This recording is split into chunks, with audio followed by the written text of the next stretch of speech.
Jim Harbaugh may be the next head coach of the Chargers. And Chargers fans are unified in wanting Jim Harbaugh as the head coach. Even big names in the media like Colin Cowherd is talking about it. Listen to this. Don Yee, there's a story that was leaked to Adam Schefter that Jim Harbaugh has signed with Don Yee, but it got leaked. And Harbaugh wanted it leaked. I have been told by two sources, one in the building, one out, Chargers absolutely do not like the image in Los Angeles that they're cheap. They are going to aggressively pursue Jim Harbaugh. And then Adam Schefter went on the Pat McAfee show earlier this morning. Here's what he had to say. I don't think it's a foregone conclusion he's leaving. It's got to be the right opportunity with the right offer. And if that comes along, I think he winds up leaving. It doesn't mean it will. Like last year, Denver came along and it didn't work out for whatever reason. The year before, Minnesota came along, it didn't work out. We don't know whether the Chargers or Raiders or Panthers or somebody else will come along this year and it'll work out or not. He's open to the idea that somebody comes along, pulls him away, knowing, again, I still believe that he wants to win a Super Bowl. Okay, so it has to be the right opportunity with the right offer and the right team. So what exactly does that entail? Well, make sure to like and subscribe if you do enjoy this content. And Adam Schefter brought up the Broncos. So let's talk about why that wasn't the right fit. So if we look back to last season, the Broncos were interested in him and they had a pretty good roster with Russell Wilson. And the main priority for them was to fix Russ to become what he used to be when he was in Seattle. And I think Jim Harbaugh saw Russell Wilson's play and that cap situation, because of Russell Wilson's contract, and he did not like that impending cap situation as well as what he saw from Russell Wilson that past season. So he decided to pass because he had a really good Michigan team that we see this year. They're number one rated and they're playing in the national championship, going to go up against Washington soon. And he didn't want to leave that Michigan team to go and take on this Broncos team that had a lot of issues to fix and just wasn't really as good of a roster as what he had in college football with Michigan. That Michigan roster was much better than the Broncos roster when you compare it to the rest of the NFL and you compare Michigan to the rest of college football. And when you look at what happened this year, the Broncos are still kind of struggling. I mean, they were in that playoff hunt for a little while, but they started off really bad, had a really nice midseason win streak, and now look at Sean Payton. He just benched Russell Wilson, so Jim Harbaugh's right in passing on that job because it would have made him look much worse to have his former Michigan team be having a great season, being ranked number one, playing in the Natty right now, and then you have Russell Wilson who's not even playing at this point in the season, and the Broncos who are just kind of hovering around average in that kind of purgatory in the NFL. And I'm sure if Jim Harbaugh was the coach of the Broncos, the reality of what is happening right now would have been different. But still, my point still stands that without Jim Harbaugh, that Michigan team was special and still very talented, and they would have had a long season and play probably into the playoffs still.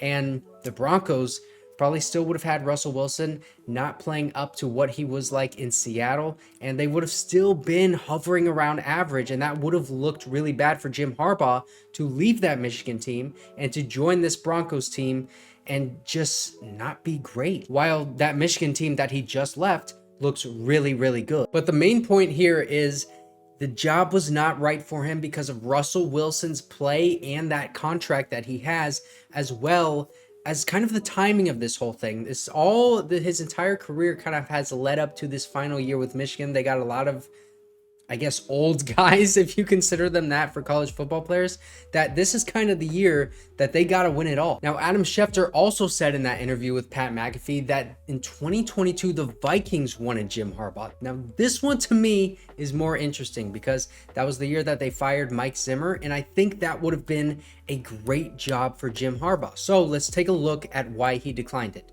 The Vikings, they had Justin Jefferson, entering his third season, and people were already calling him the best wide receiver in the NFL, deservingly so. I'm not saying that that's crazy or outlandish or anything. I was kind of on that train too because I'm an LSU guy. I love LSU wide receivers, but that's besides the point. And they also had a great wide receiver too in Adam Thielen, who was getting up there in age, but still at this point in his career in the NFL, he was a really good option at wide receiver too. Some people even said he was good enough to be a wide receiver one.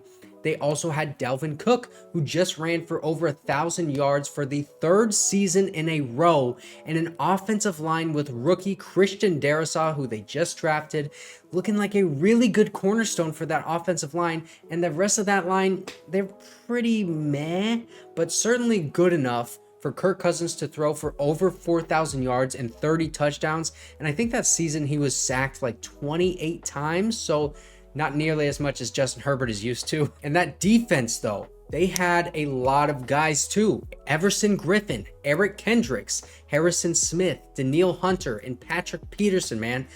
They could never really play all together at once, so it made that unit look a lot worse than they should have been that year, and they ranked as one of the bottom 5 defenses altogether, when prior to that season starting, people were expecting them to be like one of the best in the NFL, if not the best. And I don't think the issue for Jim Harbaugh was this defense, because it was talented, and they were kind of an aging defense riddled with injuries from that past season. But I think the main issue was actually this offense. Jim Harbaugh has been waiting for the right opportunity with the right offer for the right team to leave Michigan, because that's like it's his dream job to coach Michigan. He was the quarterback there for 4 years, and then he's now the coach. He wants to win that national championship too, but that's besides the point. So why would he leave to a team with a defense that you're going to have to retool because they're aging? They just got a bunch of injuries, as well as a quarterback that isn't an elite guy and is 33 years old. I understand the offense the Vikings had that year with everyone around Kirk, but Kirk Cousins isn't like Justin Herbert or Josh Allen or like Patrick Mahomes, any of those guys. There's a big talent and age gap there. On top of that, how much were the Vikings willing to give up? I mean, were they allowing him the ability to have total control over the roster like he wants? Were they willing to pay him enough to leave Michigan, which is said to be around like $12.5 million at this moment?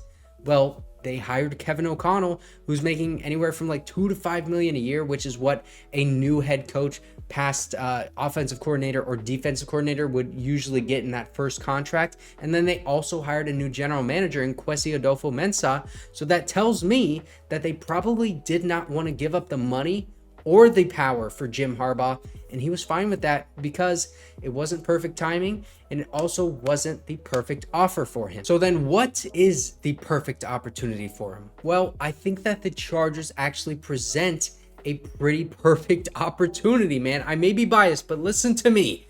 An elite 25-year-old quarterback who is breaking all of the freaking records early in his career and makes throws that you look at and you just have to freaking laugh because of how absurd that they are. And a wide receiver who is the best route runner in the NFL and coming off of a career season that proves that he can still hang with the young guys today. Keenan Allen, Justin Herbert, and then Rashawn Slater. One of the best left tackles in the NFL that still had a great season despite quietly playing through an injury this entire year. And then a defense with Khalil Mack, one of the best edge rushers in the NFL, and Tuli Tuipulotu, a really high value edge player who is coming off of a really nice rookie season. And then you have a bunch of other guys that you really aren't committed to cap wise or long term. You can really retool this roster and this defense especially to become whatever you want. You have a lot of cornerstone players at really high value positions that you can build this team around and make it in your own image. I mean, I don't know about you guys, but I would be totally fine with Jim Harbaugh completely scrapping the entire defense and just leaving Khalil Mack and Tuli Tuipulotu. Even leaving just Tuli Tuipulotu after 2 years, man. I'd be fine with that. The only issues here are the cap issues that we're gonna have next season, and that is basically with Joey Bosa, Khalil Mack, Keenan Allen, and Mike Williams. We all know these 4 names.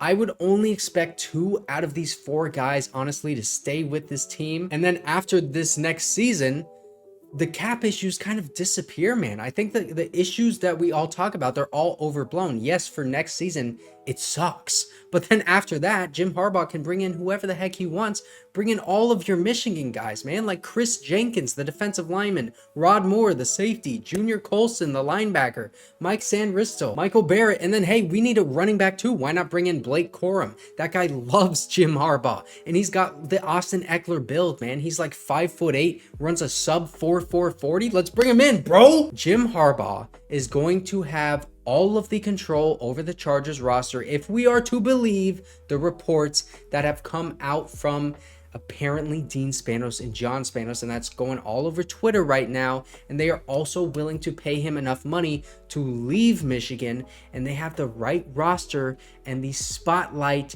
for this to be the right team with the right opportunity, the right guys at the right time, because Michigan, they might just win that national championship. And if they do, I think it would be a perfect time for him to leave and go into the NFL to try to take that next step and win a Super Bowl. I just think that's the perfect fit, man. You go and win the national championship with Michigan, and then you sign a huge contract and you become the coach for Justin Herbert and the Chargers, and you take them to win their first Super Bowl and your first Super Bowl. And that is something that he has come close to achieving a few times throughout his career as a player and as a coach. And he has said that he has wanted to win a Super Bowl his entire life.